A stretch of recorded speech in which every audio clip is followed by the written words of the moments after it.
नमस्कार, मैं हूं दिबांजलि मोइत्रा। बिना किसी आरोप के जेल में बंद राजकुमारी बसमा बिंत की दया याचिका सऊदी के शासकों के पास 1 साल से लंबित पड़ी। सलाखों के पीछे ही कोविड-19 से संक्रमित हो जाने के डर से राजकुमारी ने वो किया जिसकी कोई कल्पना भी नहीं कर सकता। 56 साल के शाही परिवार की सदस्य राजकुमारी बसमा बिंत सऊद लंबे समय से महिलाओं के अधिकारों और एक संवैधानिक राजतंत्र के प्रस्तावक के रूप में देखी जाती, जो पिछले साल मार्च में सार्वजनिक जीवन से रहस्यमय तरीके से गायब हो गई थी।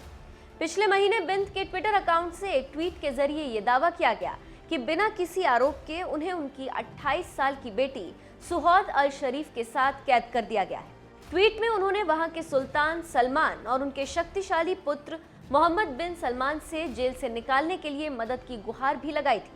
हालांकि बाद में बताया गया कि ये ट्वीट फर्जी है और किसी ने इसे हैक कर लिया था। यहाँ पर एक बात बताते चलें कि रियाद स्थित अल हायर जेल में उन्हें रखा गया है, जो काफी कुख्यात है। यहाँ पर खूंखार आतंकियों और राजनीतिक कैदियों को रखा जाता है। राज परिवार से जुड़े सूत्रों की माने तो राजकुमारी का ट्विटर अकाउंट कुछ समय के लिए सऊदी अरब के अज्ञात लोगों ने हैक कर लिया था।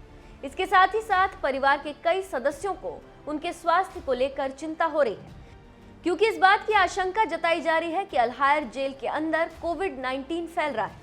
परिवार के एक सदस्य को राजकुमारी की बेटी सुहौद ने साप्ताहिक टेलीफोन कॉल में बताया कि जेल के अधिकारी इस तरह का व्यवहार कर रहे हैं जैसे जेल के अंदर कोविड-19 फैल रहा है।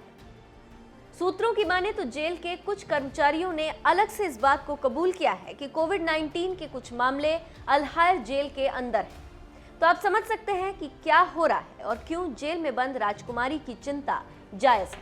अब देखना होगा कि इस चिंता को सऊदी सरकार सुनती है या नहीं, ये तो आने वाले समय में ही पता चलेगा। लेकिन फिलहाल राजकुमारी और सऊदी सरकार में जंग जारी है।